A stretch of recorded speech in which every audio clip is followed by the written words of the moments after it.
The guard's laugh echoes through the marble lobby. It bounces off the glass walls, sharp and loud, like he just heard the best joke of his entire shift. "Ma'am, I see Mr. Brennan's wife every single day." He's still chuckling, shaking his head at me like I'm confused or lost. "She comes in every morning at 9, leaves around 6. That's her right there. Coming out now." His finger points past my shoulder. I turn. A woman walks through the revolving doors. Late 30s, sleek black hair pulled into a twist that probably cost $200 at some downtown salon. Her suit fits like it was sewn directly onto her body. Designer, expensive, the kind of expensive Fletcher always said was wasteful when I asked for new curtains. "Hi viewers, kindly tell us where you're watching from and what time it is." She's carrying a leather briefcase, laughing at something on her phone. The morning sun catches on her left hand. My breath stops. The ring, platinum band, 3 diamonds in a vintage setting. The exact design I sketched 32 years ago on a napkin at the diner where Fletcher proposed. The exact ring I wore until arthritis made my knuckles swell and I had to move it to my right hand. Except this one is bigger, newer. The center diamond could choke a cat. She walks past me. Her perfume trails behind her, something floral and confident. She doesn't glance my way. Why would she? I'm nobody to her. Just another woman in navy pants standing in a lobby on a Tuesday morning. The guard is still smiling, waiting for me to apologize for wasting his time. My hands are shaking. I grip my purse strap until my knuckles go white. The leather cuts into my palm. "Of course," I hear myself say. My voice sounds normal, calm, like I'm commenting on the weather. "My mistake. I must have the wrong Fletcher Brennan." The guard nods, relieved. "Happens more than you'd think. Common name." I smile at him, the same smile I've used at 1,000 charity dinners, 1,000 business parties where I stood next to my husband and made small talk while he networked his way to the top. "Thank you for your help." I turn and walk back toward the entrance. My heels click on the marble. 1 step, 2 steps, 3. The sound is too loud. Everyone can hear it. Everyone can hear me leaving. The glass doors slide open. Cool October air hits my face. The city noise rushes in, cars honking, construction somewhere close, a siren wailing in the distance. I make it to my car, Benis. A silver Mercedes Fletcher bought me for our 30th anniversary. "You deserve something nice, Cordy," he'd said, kissing my forehead like I was a child who'd earned a gold star. I get in, close the door. The silence swallows me whole. My phone is in my hand. I don't remember taking it out. My fingers move on their own, opening the camera, zooming in on the woman standing by a Porsche 3 spaces away. She's still on her phone, still laughing. Click. I take the photo, then another of the building, another of the guard station through the glass. Evidence.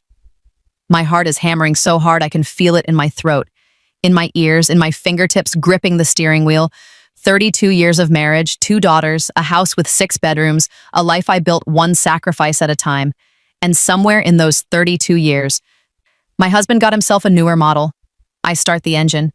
My hands are still shaking, but I grip the wheel and pull out of the parking space. I drive 3 blocks and park again outside a coffee shop with floor-to-ceiling windows facing Brennan Tower. The tower he named after himself.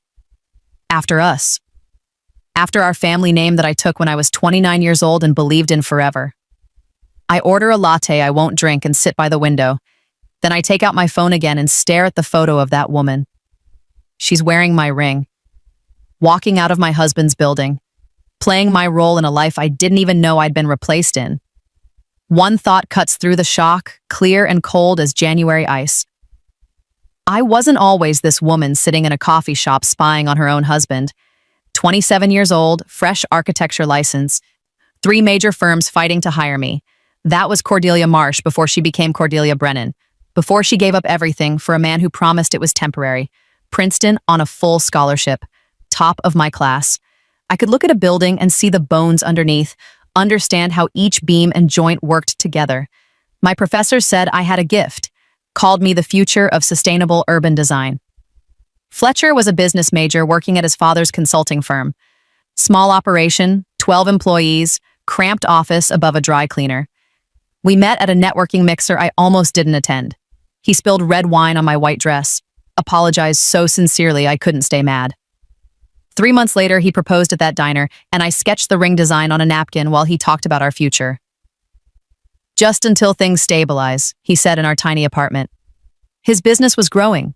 He needed someone to handle everything else. Then you can go back, I swear it, Cordy. Things never stabilized. The business exploded. We moved to a bigger house. Our daughters Simone and Ren arrived. Fletcher's hours stretched from 60 to 80 to 100 per week. My drafting table became a storage shelf for Christmas decorations. But I didn't complain. I loved him. I believed we were building something together. The first crack appeared 6 months ago at the governor's ball. I wore burgundy silk, spent 2 hours on my hair and makeup, wanted to look perfect for Fletcher's big night.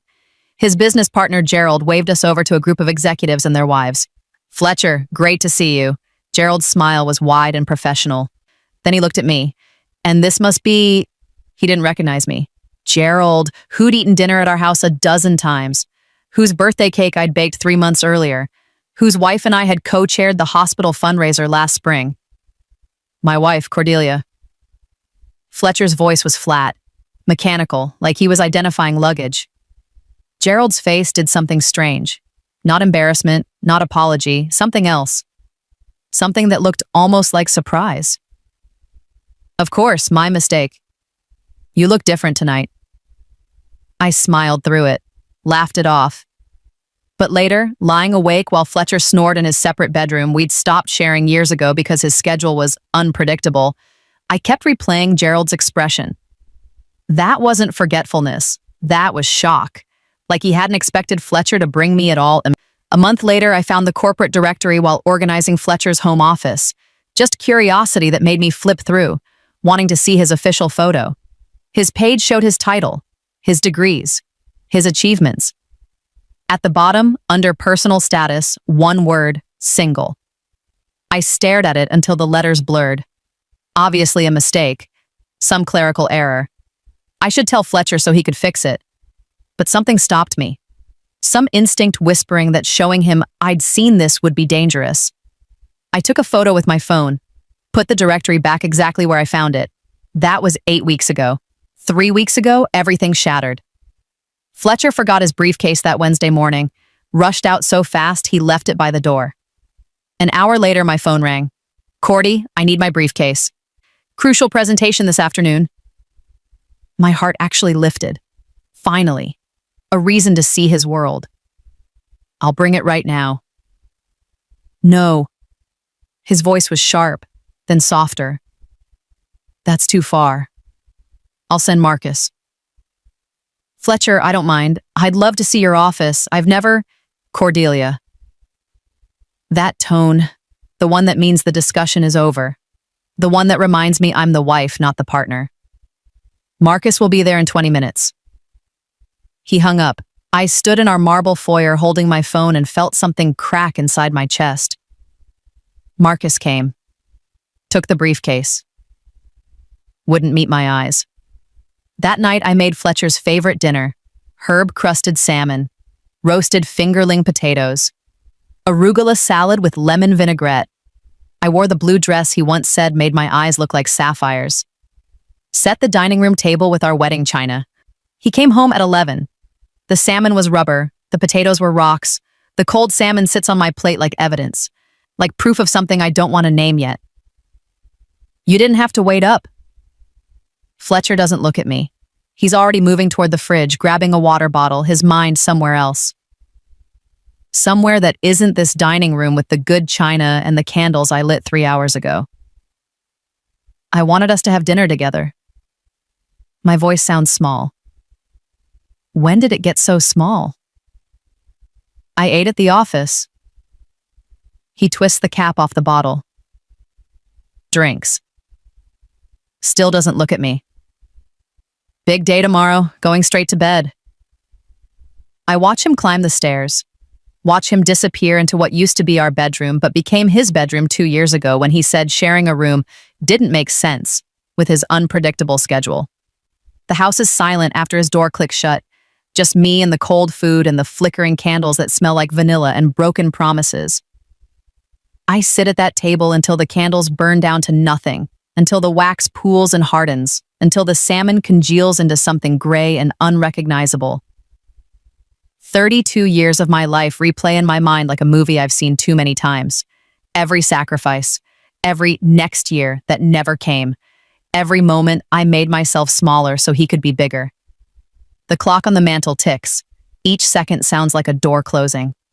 At 2 in the morning, I stand up, scrape the uneaten food into the trash, wash the dishes by hand even though we have a dishwasher. The hot water turns my hands red. The soap smells like lemons. I'm washing away more than food. I know this. But I don't know what to do with the knowing yet. The next morning, I call Simone, my oldest daughter, the one who looks like Fletcher, thinks like Fletcher, probably loves him more than she's ever loved me. Sweetheart, you know your father's company. What's the address? Silence on the other end. Too long, too heavy. Mom, why? Is everything okay? Everything's fine. I just want to surprise him. The lie tastes like copper in my mouth. Another pause. Then quietly, like she's confessing something. Mom, I don't think... Simone, the address. She gives it to me. But her voice carries a warning I pretend not to hear. I spend 2 weeks planning. Watch YouTube videos about corporate offices. Buy a new outfit. Cream silk blouse, tailored navy pants, subtle gold jewelry. Professional but elegant. The kind of woman who belongs in glass towers. I rehearse in the bathroom mirror.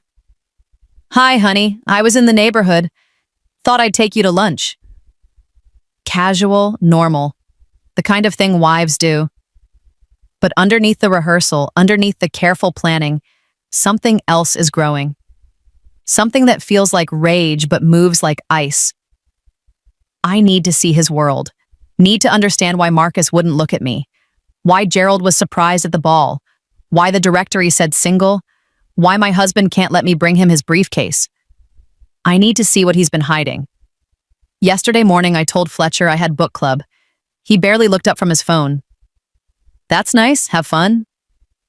I watched him leave in his custom suit, his Italian leather shoes, his watch that cost more than my first car. Everything I helped him achieve. Everything I gave up mine for. I will, I said to the closing door. This morning I stood in my closet for an hour. Too casual, too formal, too desperate, too invisible. Finally, I settled on the cream and navy, looked at myself in the mirror. 61 years old. Silver streaking through auburn hair. Lines around my eyes that weren't there when we married. Still beautiful, I decided.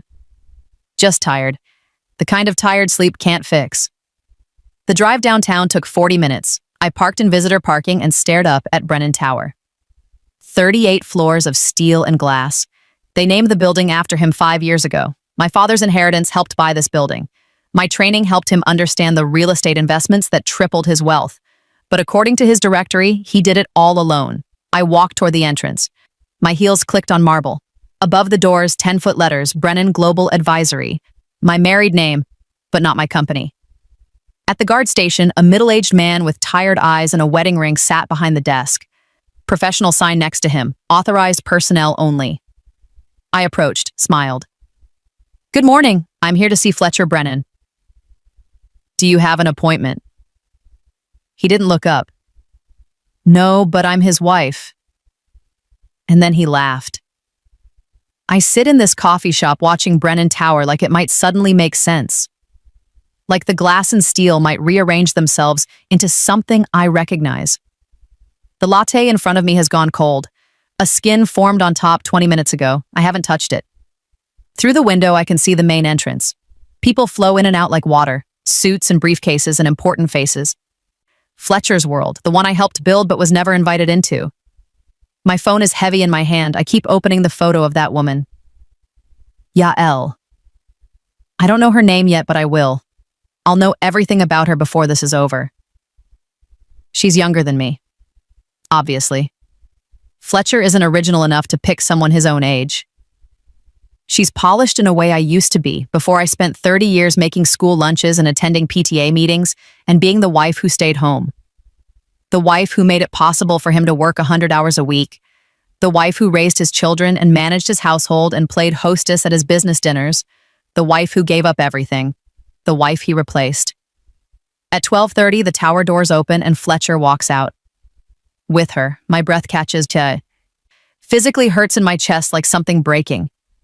They stand close, not touching, but close enough. She says something. He laughs, that deep, genuine laugh I haven't heard in years. The laugh I used to cause when we were young and everything felt possible. They walk together toward a restaurant down the block. His hand moves to the small of her back, that gesture used to be ours, the way he'd guide me through crowds at parties, his palm warm against my spine, telling the world without words, she's mine, I'm hers, we're together. Now he's doing it with someone else. I watch them disappear into a steakhouse. White tablecloths visible through the windows, wine lists, 2-hour reservations, the kind of place you take someone important.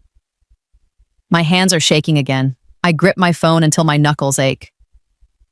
Then I call Ren, my youngest, the sensitive one, the one who notices things Simone misses. Mom, she answers on the second ring. What's wrong? I need you to tell me the truth about something. My voice is steady, controlled. Amazing how steady it sounds. And I need you not to ask me why. Silence. Then carefully. Okay. Your father, there's another woman, isn't there?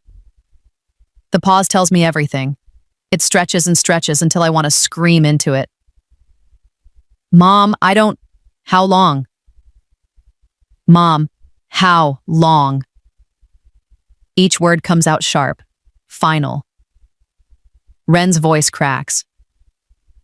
4 years, maybe 5. We thought you knew.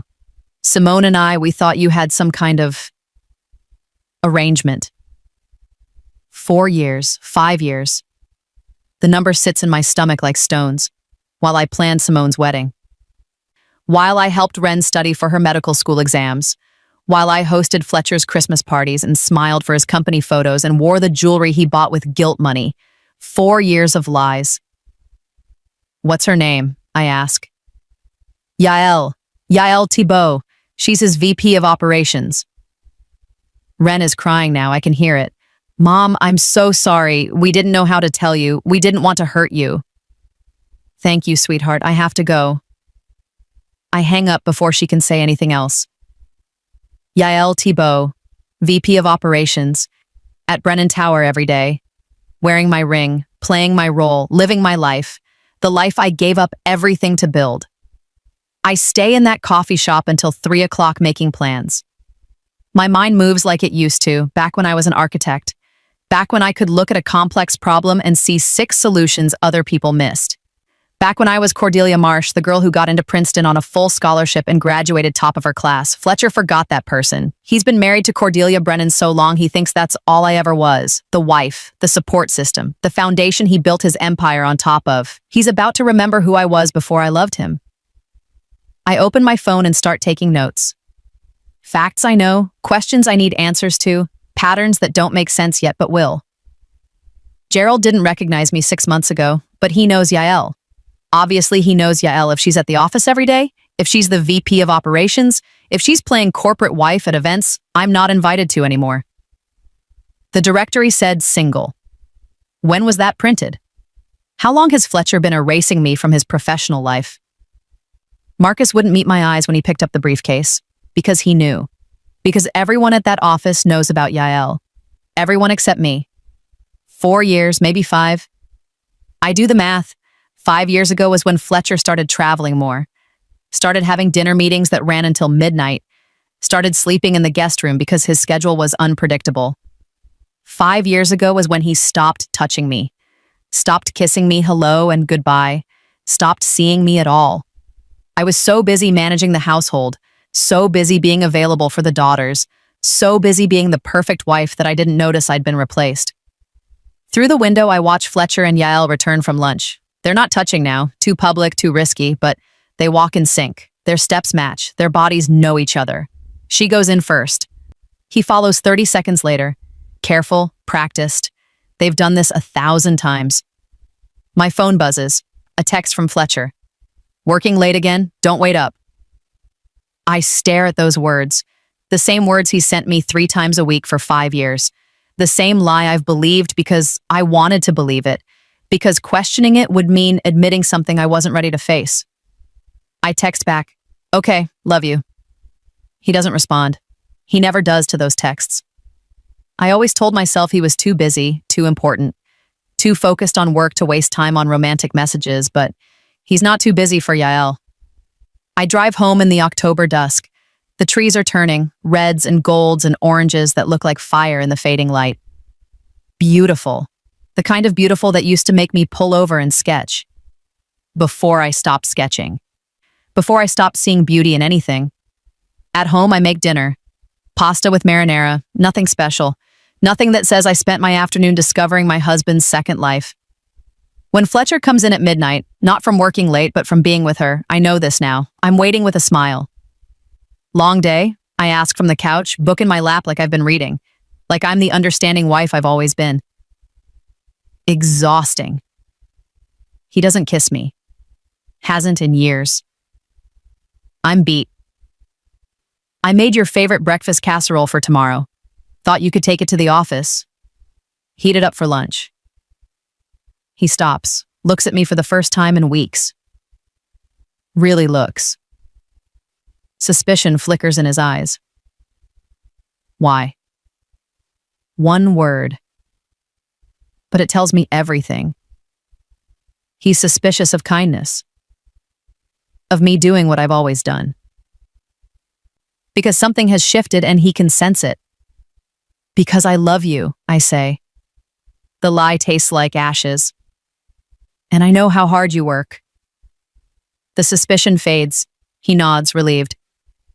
Thanks, Cordy, that's nice.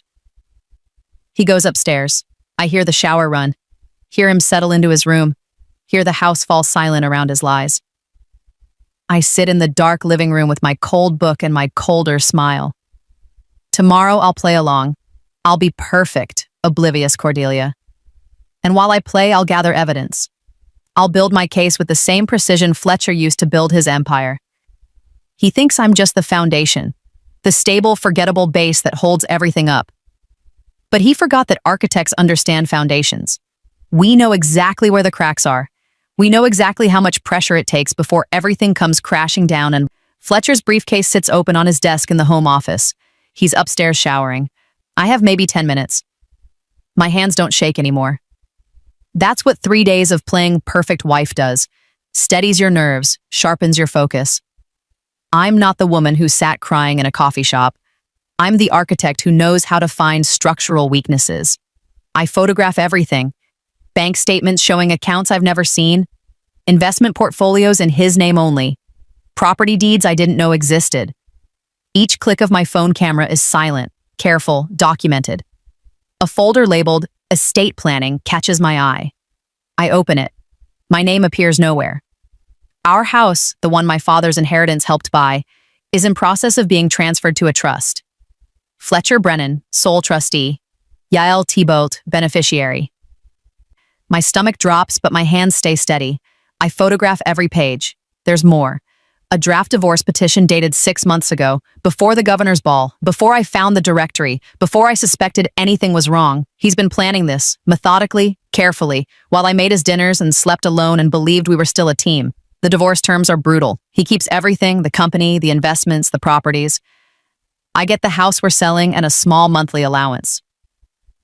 32 years of marriage reduced to a settlement that wouldn't cover a year of groceries. His lawyers have already drafted it, just waiting for his signature. I photograph it all, every page, every clause, every way he planned to erase me. Footsteps on the stairs. The shower stopped. I have seconds. I close the briefcase exactly how I found it, slip my phone into my pocket, walk calmly to the kitchen and start making tea like I've been here the whole time. Fletcher appears in the doorway, hair damp, wearing the cashmere robe I bought him for Christmas. Still up? Couldn't sleep. I pour hot water over chamomile. My hand is perfectly steady. Want some tea? No, early meeting tomorrow. He studies me for a moment. looking for something. Some sign that I know. You've been quiet lately. Just tired. I smile at him over my mug, the same smile I've given him for 32 years. Big day tomorrow? Always. He turns to leave, then pauses. Cordelia? My heart pounds, but my face stays calm. Yes? Nothing. Good night. He climbs the stairs. I hear his bedroom door close. I stand in my kitchen with my tea and my evidence and my rage that feels like ice in my veins. He thinks I'm the stable one, the predictable one, the wife who'll cry and beg and accept whatever scraps he offers. Tomorrow, I call the best divorce attorney in the city, the one whose name I found in his files, the one he's planning to use against me. The attorney's office smells like leather and old money. Floor-to-ceiling windows overlook the harbor.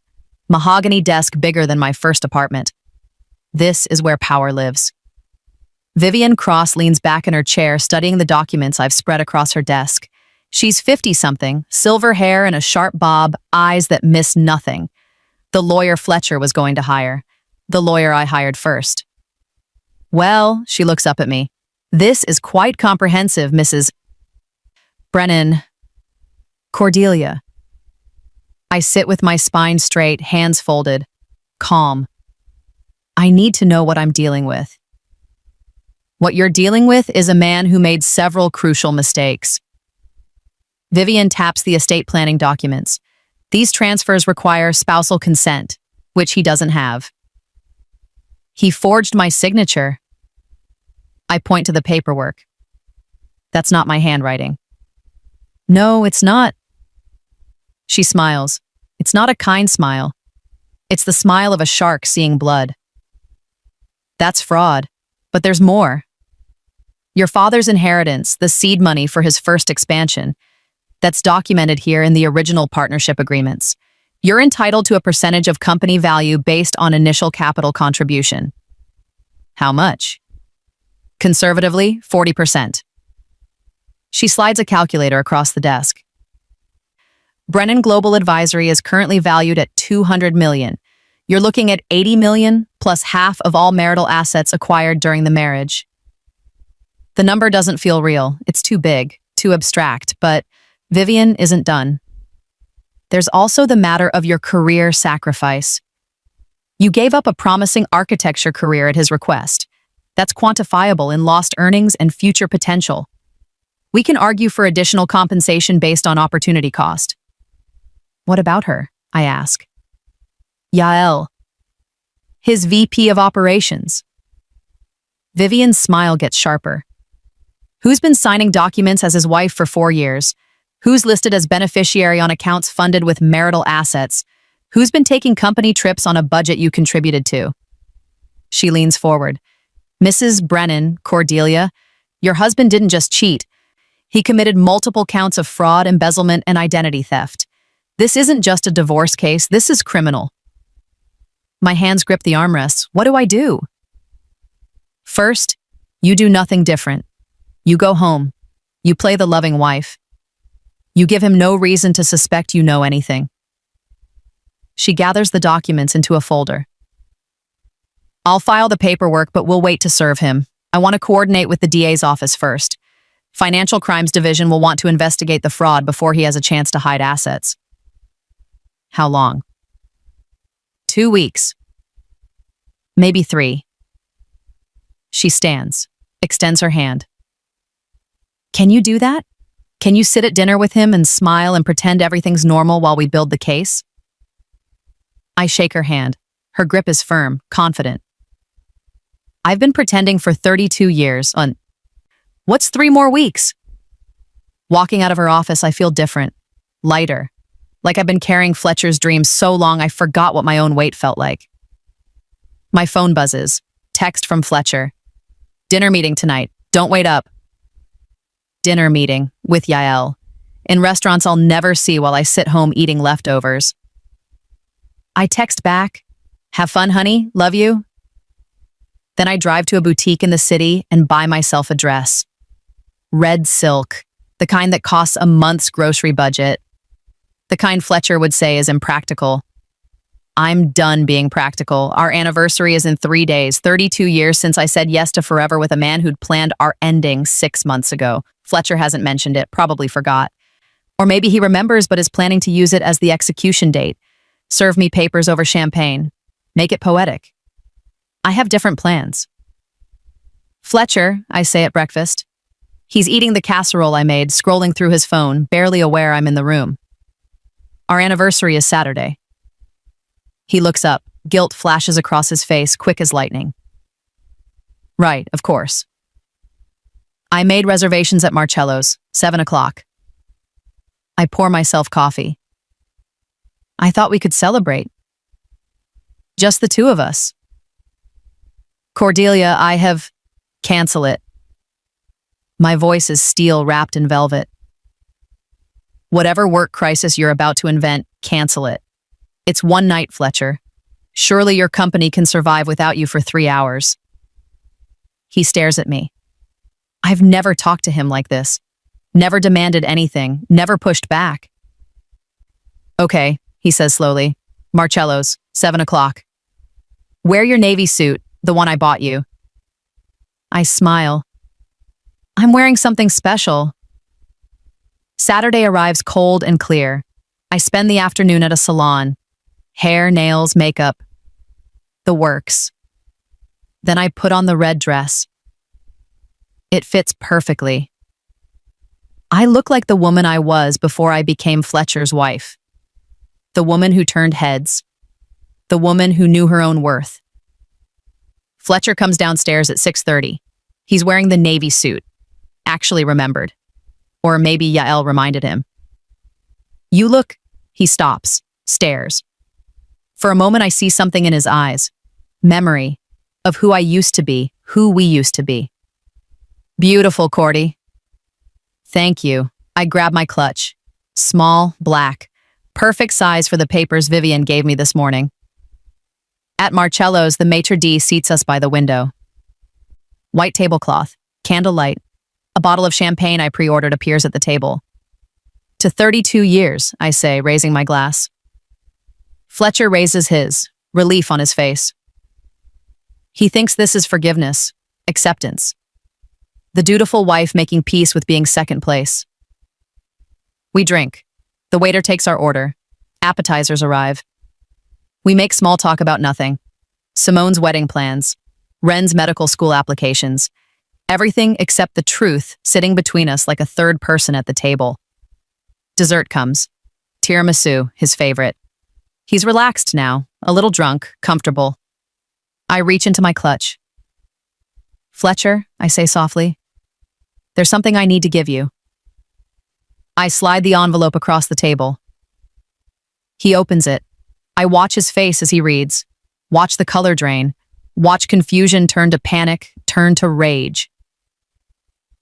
What is this? Divorce papers. I take a sip of champagne. It tastes expensive. And fraud charges, and embezzlement charges, and a restraining order preventing you from accessing any marital assets until the case is resolved. His hands are shaking. The papers flutter. You can't... This is insane, Cordelia. What... I visited your office 3 weeks ago. My voice is calm, steady. The voice of an architect explaining a blueprint. Did you know that? The guard laughed at me. Said he sees your wife every day. Then he pointed to Yael. Fletcher's face goes white. Actually white. She was wearing my ring, Fletcher, or a copy of it, walking out of our building carrying your briefcase, playing a role I didn't know I'd been fired from. Let me explain. I found the divorce papers in your desk, the estate transfers. The accounts with her name on them funded with my father's money, the forged signatures. I leaned forward. You've been planning to erase me, make me disappear, leave me with nothing after I gave you everything. Cordelia, please. The waiter appears with 2 men in suits, not restaurant staff. Fletcher Brennan. One of them holds up a badge. We need you to come with us. You're under investigation for financial fraud and embezzlement. People at other tables are staring now. Phones out, recording. Fletcher Brennan, CEO, success story, self-made man, being escorted from a restaurant by police while his wife sits calmly finishing her champagne. He looks at me as they lead him away. Horror. Betrayal. Like I'm the one who destroyed everything. Cordelia, he whispers. How could you? I smile at him. The same smile I gave the guard that first day, the smile that says, I'm done being invisible. My phone rings at midnight, unknown number. I answer it lying in bed, my bed now, in my house, without Fletcher's presence poisoning the air. Mrs. Brennan? A woman's voice, shaking, angry. This is Yael. I sit up, turn on the lamp. Hello, Yael. What did you do? She's crying. Fletcher just called me from the police station. He said you had him arrested. He said you're claiming fraud. This is crazy. You're crazy. Am I? I keep my voice calm. Tell me, Yael, did you know about me? Silence. Did you know Fletcher had a wife? That we've been married 32 years? That the money he spent on you, the trips, the jewelry, the apartment I'm guessing he bought you, came from accounts I helped fund? More silence. Then quietly, he said you were separated, that the divorce was almost final. For 4 years? He said it was complicated. I laugh. Can't help it. The sound surprises even me. Complicated, that's what he told you. Let me tell you something simple, Yael. He was planning to divorce me penniless. Keep everything. And based on the documents I found, he was planning to do the same to you eventually. There's a prenuptial agreement in his files for when you two get married. Did you know about that? The one where you get nothing if you cheat or if he decides to leave? Her breath catches. He's a pattern, Yael. I was you once, young, ambitious, believing he was different, special, that together we'd build something beautiful. I stand, walk to the window. My reflection stares back at me in the dark glass. Stronger now, different. Then I became me, older, inconvenient, replaceable. I love him, she whispers. I did too. And that's the truth that hurts most. But love isn't enough when the other person sees you as a tool, as something to use and discard when the next model comes along. What happens now? Now Fletcher faces charges for fraud, embezzlement, identity theft. The company is under investigation. His assets are frozen. I turn from the window. And you should get a good lawyer, because when they dig into those accounts with your name on them, your name comes up too. She hangs up. I stand in my quiet house and feel nothing. No victory, no satisfaction, just tired. The next morning, my phone explodes. Text from Simone. Mom, what the hell did you do? Text from Ren. Dad's lawyer called. He's saying you set him up. Text from Gerald. Cordelia. We need to talk about Fletcher's position at the company. I ignore them all, make coffee, sit on my back porch watching birds at the feeder. Fletcher never noticed I'd hung. Vivian calls at 10. It's done. The DA has enough for multiple charges. Fletcher's trying to negotiate, but he has nothing to negotiate with. The forensic accountants found everything. The offshore accounts, the shell companies, the creative bookkeeping. He's finished. And me? You get the house, full value. Percentage of company ownership, spousal support, and your name cleared on every document he falsified. She pauses. Congratulations, Cordelia. You just won one of the biggest divorce settlements in state history. I hang up and sit very still. 32 years of marriage, 2 daughters, a life built on lies. And now it's mine. All of it, the house, the money, the freedom. But what I really won was something else. Something Fletcher can't take back. I remembered who I was before I became his wife. 6 months later, I stand in front of a building I designed. My first project in 33 years, a women's shelter on the east side. Modern, clean lines, lots of windows, light everywhere. The sign above the door reads, Cordelia Marsh Foundation. My name, my maiden name. The one I gave up when I thought partnership meant losing yourself. Fletcher is awaiting trial. His company collapsed under investigation. Yael left him the moment his assets froze, turned state's evidence for immunity. Gerald and the other partners are facing their own charges for enabling the fraud. The empire Fletcher built on my sacrifice crumbled the moment I stopped holding it up. Simone doesn't speak to me. Calls me vindictive, cruel. Can't forgive me for destroying her father. I hope someday she understands. But if she doesn't, I'll survive that too. Ren comes to visit every Sunday, brings groceries, helps me hang paintings in the house I'm finally making mine. She gets it, sees what I couldn't see for 32 years. That being loyal to someone else doesn't mean betraying yourself. Inside the shelter, women sit in the common room I designed. Some are reading, some talking quietly, some just staring out windows, trying to remember who they were before someone convinced them they were nothing. I know that look. I wore it for decades. Ms. Marsh? A young woman approaches, maybe 25, bruises fading on her arms. I wanted to thank you for this place, for giving us somewhere safe. You're welcome. I take her hand. But you gave yourself somewhere safe when you walked through those doors. I just designed the building. She smiles, leaves. I watch her walk back to the other women. Watch her laugh at something someone says. Watch her remember how. My phone buzzes. Email from Princeton. They want me to speak at their architecture school. Lecture about sustainable design and second chances. I accept. That night, I stand on my back porch with wine and silence. The November air is cold. Stars are visible now, no city lights blocking them out here in the house I bought with my settlement money. Smaller than the mansion. Warmer. Mine. I think about the woman I was 3 weeks into discovering Fletcher's betrayal. Shaking in a coffee shop. Taking photos like evidence could protect me from hurt. I think about the woman I became. Sharp. Strategic. Ruthless when necessary. But mostly I think about the woman I'm becoming now. The architect who remembers how to see beauty. The mother who's learning that love doesn't mean accepting mistreatment.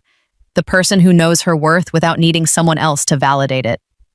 Fletcher took 32 years of my life, made me believe my value came from supporting his dreams. He forgot that foundations are only invisible when you're standing on top of them. When they shift, when they decide to stop holding up your weight, everything crashes down. I didn't destroy Fletcher. I just stopped being the thing that made him possible. And in doing that, I became possible again myself. If you've ever sacrificed everything for someone who made you feel invisible, who took your dreams and called them impractical while building their empire on your back, your worth was never in their hands. To anyone rebuilding after betrayal, after years of making yourself smaller so someone else could be bigger, you're not starting over, you're starting fresh. Every piece of yourself you gave away is still yours to reclaim. What lesson hit you hardest from this story? And if you were in my shoes, what would you have done? Don't stop here. Click the next video on your screen right now and watch another story from our channel. Hit subscribe, turn on notifications, and share your thoughts in the comments below. See you in the next one.